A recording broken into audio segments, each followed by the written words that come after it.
Pak. Mama cari duit buat Vina. Iya. Dibunuh sama orang. Mama makanya di sana pingsan terus mama deh. Yang kabur ke Jakarta jangan lupa Mbak itu otaknya Mbak itu. Karena gitu. itu anaknya polisi Mbak.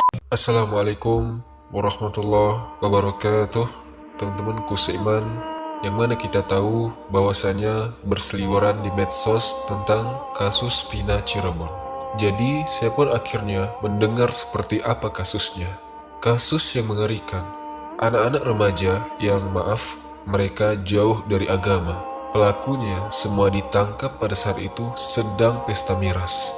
Dan kejadian ini ternyata sudah terjadi di tahun 2016. Namun berita ini kembali terangkat dikarenakan kasus Vina ini diangkat dan dijadikan sebuah film. Beberapa tahun yang lalu, kasus Vina Cirebon ini sempat viral, yang mana ada sebuah video yang beredar bahwasanya seorang teman Vina yang dikatakan kerasukan ruhnya Vina. Kemudian dia menceritakan dengan detail sekali bagaimana Vina ini bisa terbunuh. Nah, dari sinilah berita ini semakin banyak diceritakan. Untuk itu, sekarang kita putar sebentar suara rekaman teman Vina yang kerasukan. Ada yang suka sama Vina. Temen Eki itu salah satunya namanya. Terus Dede nggak tahu pingsan. Bangun-bangun mata Dede ditutup. Terus Dede lagi di Mbak, jangan ketipu Mbak. Vina sama Eki nggak digeret pakai motor, tapi tangannya dipukul pakai balok Mbak. Pak. Mama cari duit buat Vina. Iya. Dibunuh sama orang. Mama makanya di sana pingsan terus mama deh. Yang kabur ke Jakarta jangan lupa Mbak itu otaknya Mbak itu. Karena gitu. itu anaknya polisi Mbak. Anaknya polisi. Nggak tahu kalau yang anaknya polisi apa enggak. Vina nggak kenal, tapi dia suka sama Vina. Pertamanya niatnya mau aja Mbak, mau tapi karena takut ketahuan jadi kita berdua dibunuh. Nah, teman-temanku seiman, tentu ini adalah perkara yang gaib. Dan yang tahu perkara gaib itu hanya Allah Subhanahu wa Ta'ala. Banyak yang mengatakan bahwasanya yang merasuki tubuh Vina itu adalah jin korinnya Vina. Ada juga yang mengatakan yang masuk ke badannya temannya Vina ini adalah ruh Vina itu sendiri. Jadi, ketika almarhumah Vina ini meninggal, korin Vina lah yang masuk ke tubuh sahabatnya dan menceritakan semua kejadiannya. Maka untuk itu, saya akan bahas tentang jin korin terlebih dahulu. Teman-teman, jin korin adalah syaitan yang dikuasakan terhadap manusia. Tentu ini semua karena izin Allah Subhanahu wa Ta'ala, di mana jin korin ini memerintahkan manusia dengan fahisyah, dan jin ini mencegah manusia untuk melakukan yang ma'ruf. Jadi tentu saja setiap manusia pasti ada korin, dan korin ini ada dua macam. Ada korin dari kalangan jin dan mereka adalah syaitan. Mereka adalah jin kafir, dan ada korin berupa malaikat, dan dua-duanya ibarat barat dan timur. Tidak mungkin ketemu. Dan keduanya ini bisa kita rasakan. Saya, teman-teman, dan siapapun bisa merasakan.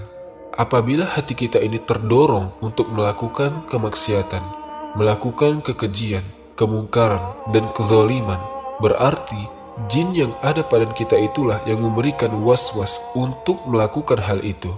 Tapi jika kemudian yang diperintahkannya adalah memerintahkan kepada kebaikan, kepada ibadah dan ketaatan, berarti itu datang dari malaikat yang mencintai kebaikan. Teman-temanku seiman, maka seperti apa jin korin ini? Apakah juga korin ini akan meninggal ketika manusia yang dikorininya ini meninggal? Maka di dalam surat Qaf ayat yang ke-22 sampai 29, di dalam ayat ini ada lafaz korinnya. Allah Subhanahu wa Ta'ala berfirman, yang artinya adalah sesungguhnya kamu dahulu lalai tentang peristiwa ini, maksudnya kematian. Banyak orang yang lalai bahwa dirinya akan mati, maka kami singkapkan tutup yang menutup matamu. Ada yang mengatakan bahwa ketika seseorang itu mengalami sakaratul maut, maka hal-hal yang gaib disingkapkan kepadanya, di mana dia mampu melihat malaikat yang hendak menghampiri dan mencabut ruhnya. Ada juga yang mengatakan dia mampu memandang catatannya.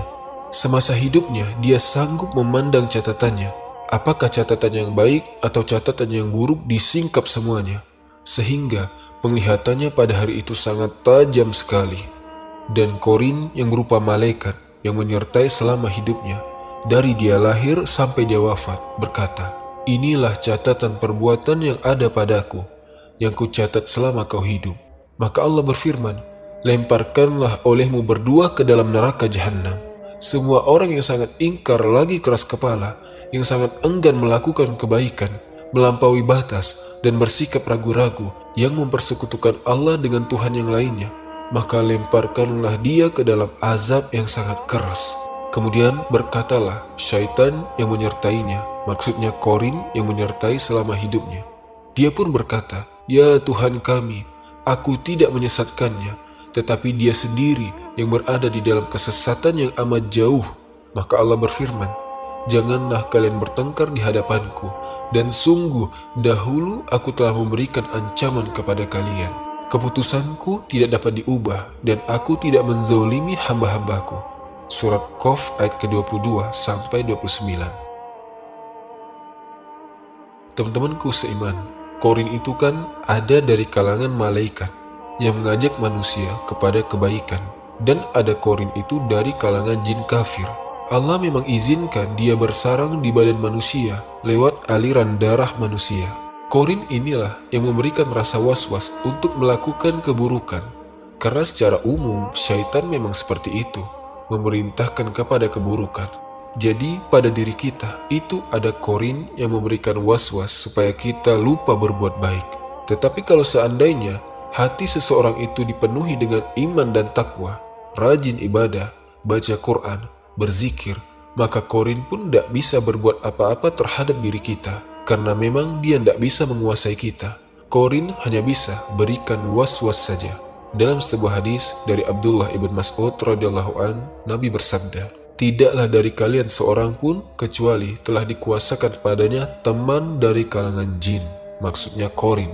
Sahabat bertanya, "Apakah juga dirimu wahai Rasul, dalam badanmu juga ada Korin?" Maka Rasul mengatakan, "Termasuk diriku. Tetapi Korin, jin yang ada pada badanku," kata Rasul, "sesungguhnya Allah telah menolong diriku, maka dia pun masuk Islam." Nah, Korin yang masuk Islam ini hanya Korin Rasulullah. Jadi dari sini kita tahu setiap manusia itu ada Korin. Sejak dia lahir sampai dia wafat, semua manusia tanpa terkecuali. Karena Allah Subhanahu wa Ta'ala sudah mengizinkan kepada Korin itu untuk bersarang di hati manusia, untuk memberikan ujian, memberikan was-was kepada keburukan. Tetapi karena keadilannya, Allah pun kuasakan Korin yang lain dari kalangan malaikat untuk menyeimbangkan, supaya ada yang memerintahkan kepada keburukan, ada yang memerintahkan kepada kebaikan, tergantung kita. Dan ingat bahwa Korin itu tidak bisa menguasai kita secara mutlak, tidak. Korin itu hanya bisa menguasai kita ketika lemah iman, ketika kita kemudian lemah ketaatan kepada Allah Azza wa Jalla, barulah kemudian mereka menguasai kita. Tetapi kalau iman kita kuat, ibadah kita kuat, maka mereka tidak sanggup apapun dengan diri kita. Nah, Korin ini juga selain memberikan was-was, kalau manusia ketika tertidur, dia lupa baca doa, Korin ini bisa masuk ke dalam mimpinya. Terkadang dia datang dalam bentuk ular menakuti manusia itu. Terkadang seperti manusia hitam, tinggi besar yang menakutkan. Pokoknya Korin ini bisa merubah wujudnya di dalam mimpi kita. Dia memberikan mimpi-mimpi buruk untuk mengganggu manusia sehingga manusia itu ketakutan. Karena itulah tugas syaitan, menakut-nakuti manusia. Jadi ketika seseorang itu meninggal, maka Korinnya keluar. Dia tidak ikut masuk ke dalam kubur. Makanya jika ada orang yang jahat, ketika dia meninggal, kemudian seseorang melihat ruhnya gentayangan, sebenarnya itu hanya Korinnya saja. Karena semasa hidup dia jahat, maka Korin ini memfitnahnya. Tidak ada hubungan orang yang sudah meninggal dengan Korin. Maka kalau ditanya apakah teman Vina tadi kerasukan ruhnya Vina, jelas kita katakan bukan ruh Vina yang masuk ke badannya, melainkan jin. Ruh Vina sendiri sudah berada di alam barzah. Jadi yang masuk ke dalam badan temannya Vina adalah jin yang menjelma. Juga dikatakan bahwa ruh Vina datang kepada keluarganya minta izin untuk balas dendam. Tentu teman-teman, ini adalah perasaan was-was yang memang dari jin tadi, hingga dia masuk ke dalam mimpi manusia. Dia tahu orang itu dalam keadaan cemas. Itulah perbuatan Qorin, jin kafir yang ada padanya. Jadi teman-teman, dari pro kontranya film Vina ini hingga viral di Indonesia, faktanya sampai saat ini kasusnya belum bisa terungkap sepenuhnya. Kenapa? Karena dikatakan masih ada 3 pelaku yang masih buron. Dan selama 8 tahun terakhir ini, pelakunya ini bebas berkeliaran. Kalau iya seperti itu, tentu sesuai dengan harapan kita semua, bahwa sang pelaku harus mendapatkan hukuman yang setimpal atas perbuatan yang telah dilakukannya. Jadi, bagaimana menurut teman-teman? Apakah kasus ini memang sulit dipecahkan atau memang sengaja dibenamkan? Ini adalah pertanyaan orang-orang tentang kasus ini. Maka dari itu, kita dapat ambil pelajaran dari kasus ini. Bekalkanlah anak-anak kita pondasi agama yang kuat agar terhindar dari pergaulan yang bebas. Didik anak sesuai syariat Islam agar anak-anak kita selamat dunia dan akhirat. Semoga Allah beri ampunan kepada almarhumah Vina dan kepada keluarganya, diberikan kesabaran dan ketabahan. Semoga yang singkat ini ada manfaatnya. Barakallahu fikum. Assalamualaikum warahmatullahi wabarakatuh.